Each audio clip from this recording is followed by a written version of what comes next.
வணக்கம் நண்பர்களே. Cook with Comali season முடிஞ்சிருச்சு. பிரியங்கா டைட்டில் வின்னர் 5 லட்சம். அதே போல் அதுக்கு போட்டியாக சன் டிவியில் வந்து டாப்பு குக்கு டூப்பு குக்குன்னு போட்டாங்க. அதில் 20 லட்ச ரூபா கொடுத்தாங்க. கோலி சோடா படத்தில் ஆச்சி மெஸ் அப்படின்னு வச்சு ஒருத்தங்க சுஜாதான்னு ஒருத்தங்க வருவாங்கள்ல, அவங்க தான் டைட்டில் அடிச்சிருக்காங்க. அந்த பார்க்கும்போது பார்த்திங்கன்னா ஒரு நேர்மையாக இந்த டைட்டில் கொடுத்துருக்காங்கப்பா அப்படின்னு சொல்லி தோணுது.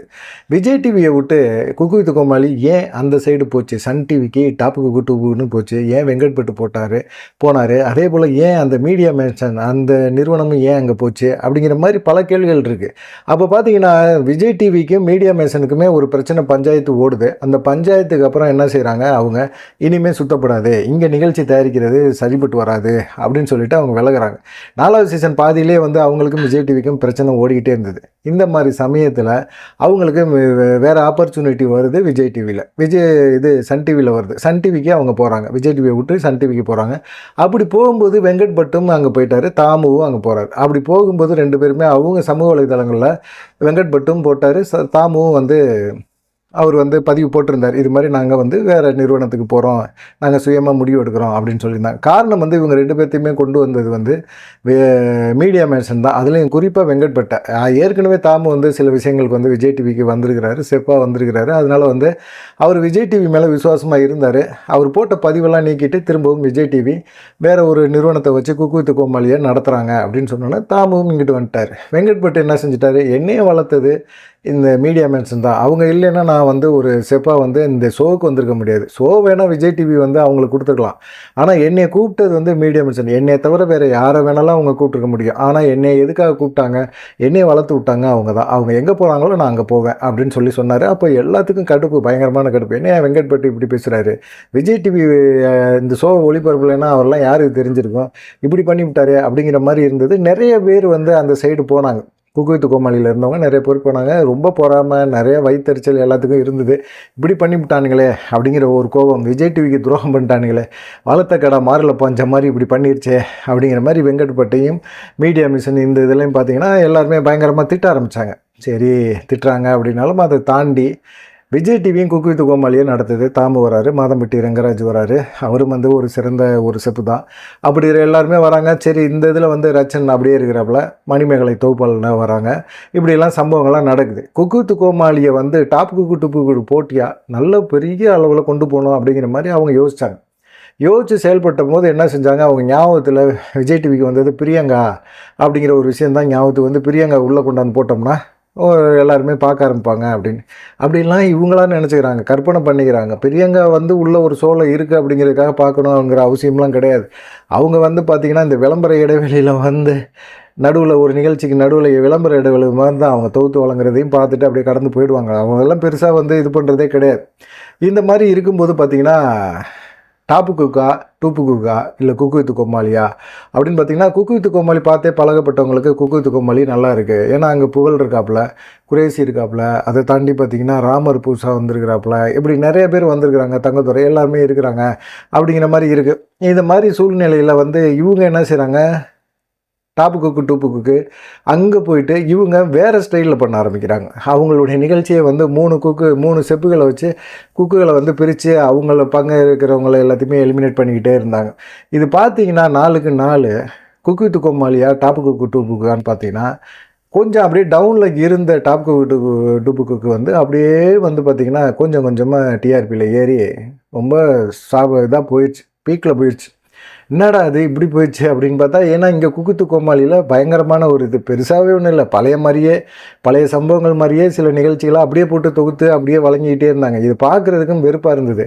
அதில் வேறு பிரியங்கா வேறு டாமினேட் வேறு பண்ண ஆரம்பித்தாங்களா, மணிமேகலுக்கும் பிரியங்காவுக்கும் வேறு சண்டை வேறையா, அது வேறு மக்கள் மத்தியில் பயங்கரமாக பேசப்பட்டுச்சு. என்ன பண்ணுறதுன்னு தெரியல. எல்லாத்துக்கும் வந்து இது ஃபைனலில் இதான் நடக்க போகுது அப்படிங்கிற விஷயமே தெரிஞ்சிருச்சு.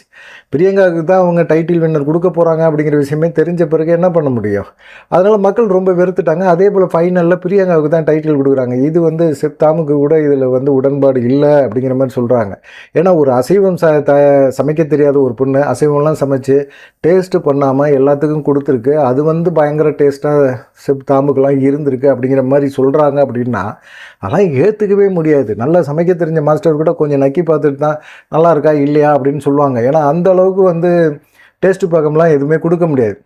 ஆனால் இந்த இதில் வந்து ஒன் சைடாக வந்து ஒரு போட்டியாளரை தேர்வு பண்ணி இவங்களுக்கு தான் டைட்டில் கொடுக்கணும் அப்படிங்கிற முடிவு பண்ணி இவங்கள வச்சு இது டிசஸ் இதுதான் வந்து ஒரு ஃபைனலில் வந்து இப்படியெல்லாம் வரும் அப்படின்னு சொல்லி பிரியங்கா வளர்த்து விட்டு கடைசியில் பார்த்தீங்கன்னா சுஜிதாவுக்கு கிடைக்கிற வேண்டிய அந்த விஷயமே கிடைக்காம இவங்களுக்கு கிடச்சிருக்கு, பிரியங்கா கிடச்சிருக்கு. அப்படிங்கும்போது எல்லாத்துக்குமே அது குக் வித் கோமாளி பார்த்தவங்க எல்லாத்துக்குமே ஒரு தர்ம சங்கடமான ஒரு நினைவுச்சு. இனிமேல் அந்த ஷோவை பார்க்க வேணாமையா அப்படிங்கிற ஒரு எண்ணத்துக்கே போயிட்டாங்க. ஆனால் அங்கே டாப் குக் டூ பார்த்தவங்களுக்கு பார்த்தீங்கன்னா எல்லாருக்குமே ஒரு அதிர்ச்சி. ஏன்னா சுஜாதாவும் என்பியும் பார்த்தீங்கன்னா டைட்டில் அடிச்சிருக்கிறாங்க, 20 லட்ச ரூபா கொடுத்துருக்குறாங்க. 20 லட்ச ரூபா பரிசு தொகை கொடுத்துட்டு அது இல்லாமல் பார்த்தீங்கன்னா அந்த வெற்றியாளர்கள் கூட்டம்லாம் நடக்கும்போது அவங்க அதில் வந்து சுஜாதா பேசும்போது பார்த்தீங்கன்னா ஒரு விஷயத்த சொல்லியிருக்காங்க. நான் வந்து இந்த ஷோவுக்கு வரணும்னு பெருசாக விரும்பலை. ஏன்னா நான் வந்து சாதாரண வீட்டில் சமைக்கிற மாதிரி ஒரு சாம்பாரை வச்சுருந்தேன். அந்த சாம்பாரெலாம் பிடிக்காம வெங்கட்பட்டு என்னை திட்டாரு. எனக்கு அப்பயே என்னடா வெங்கட்பட்டு இப்படி பேசுகிறாரு அப்படிங்கிற மாதிரி என்ன வந்துச்சு. இந்த ஷோவுக்கே வர வேணான்னு யோசித்தவன் வந்த பிறகு இப்படியெல்லாம் பேசிகிட்டு இருக்காங்களே அப்படிங்கிற மாதிரி தோணுது எனக்கு. நான் மதுரையிலேருந்து ஒவ்வொரு ஷோவுக்கும் நடக்கும்போது நான் இங்கே வரணும். ஏதாவது ஒரு நிகழ்ச்சியில் ஒரு நாடகத்தில் நடிக்கிறனால நான் மதுரையிலேருந்து கிளம்பி வந்து தான் இங்கே நடிச்சிட்டு உடனே கிளம்பி போயிடுவேன். இதுப்பட்ட ஒரு சூழ்நிலையில் இந்த ஷோவுக்கு நம்மளால் அடிக்கடி வர முடியுமா அப்படிங்கிற ஒரு தயக்கம் கூட எனக்கு இருந்துக்கிட்டே இருந்தது. ஆனால் என்ன பண்ணுறது அப்படின்னு சொல்லி வந்து கலந்துக்கிட்ட பிறகு பார்த்திங்கன்னா அப்புறமா அவங்க கொடுத்த உற்சாகம், அவங்க கொடுத்த டிப்ஸு எல்லாத்தையுமே பயன்படுத்தி நான் வந்து ஒரு நல்ல திறமையாக சமைக்க ஆரம்பித்தேன். அப்படிங்கிறத ஒரு 5-6 ஷோ தாண்டி தான் நான் உணரவே ஆரம்பித்தேன். அதுக்கப்புறம் நல்லா சமைத்தேன். கடைசியில் டைட்டில் எனக்கு கிடச்சிது, அதுவே எனக்கு சந்தோஷம் அப்படிங்கிற மாதிரிலாம் பேசியிருந்தாங்க. அதோட இன்றைக்கி மக்களோடு சேர்ந்து அந்த டாப் குக் டூ குக்கோட வெற்றி விழாவை கொண்டாடுறாங்க. ஆனால் இப்போ இந்த ஷோ வந்து திரும்பவும் பார்த்திங்கன்னா ரொம்ப சக்ஸஸ் ஆகிடுச்சு, டிஆர்பியில் வந்து அதிக ரேட்டை கொடுத்துருச்சு. அப்படிங்கும்போது இந்த ஷோவை திரும்பவும் நம்ம ஏன் பண்ணால் என்ன அப்படிங்கிற ஒரு எண்ணத்துக்கு இந்த மீடியா மிஷன் வந்துட்டாங்க. சரி, அவங்க என்ன பண்ண போகிறாங்க அப்படின்னா, இப்போ இந்த ஷோவை வந்து திரும்பவும் விரைவில் வந்து டாப் குக் டூ 2வது ஷோ வரப்போகுது, விரைவில் வந்து நடத்த போகிறாங்க அப்படிங்கிறது 2வது சீசனும் ஸ்டார்ட் ஆகுது அப்படிங்கிற மாதிரி ஒரு அறிவிப்பும் வெளியே வந்துருச்சு. சரி, 2வது சீசன் வந்தால் என்ன, அங்கே வந்து ஒரு ரச்சன் மாதிரி ஒருத்தர் இருக்கிறாப்புல, அவ்வளோதான் தொகுப்பாளினியாக இருக்கிறாப்புல. உடனே அவங்கள இது பண்ணி மணிமேகலைகிட்ட வந்து வெங்கட்பட்டு வந்து சூசகமான ஒரு பதிலை சொல்லியிருக்காரு. கண்டிப்பாக வந்து மணிமேகலைக்கு இது மிகப்பெரிய ஒரு சக்ஸஸை கொடுக்கும். இங்கே டாப் குக் டூவுக்கு அவங்கள கூப்பிட்றதுக்கு நிலைமையில் இருக்கிறோம் அப்படிங்கிற மாதிரி ஒரு சூசகமான ஒரு பதிலை சொல்லியிருக்காரு.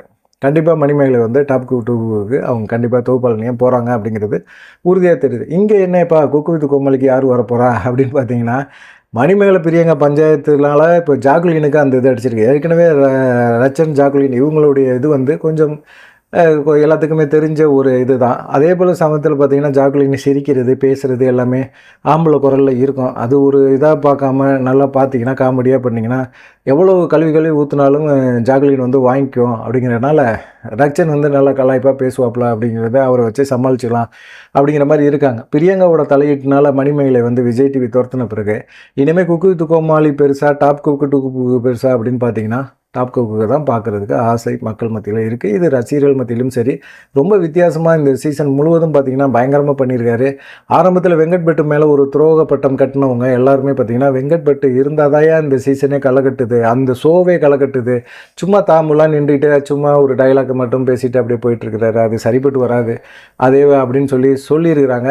வெங்கட்பட்டுனால டாப் குக் டூவை தூக்கி நிறுத்த முடியுது. 2வது சீசன் ஸ்டார்ட் ஆகுது, அதில் தொகுப்பாளினியாக மணிமேகலை போகிறாங்க அப்படின்னு சொல்லி வெங்கட்பட்டு தெரிவிச்சிருக்காரு. பார்க்கலாம் இதை பற்றி நீங்கள் என்ன நினைக்கிறீங்க அப்படிங்கிறதையும் மறக்காமல் கமெண்ட் பண்ணிட்டு போங்க. நன்றி, வணக்கம்.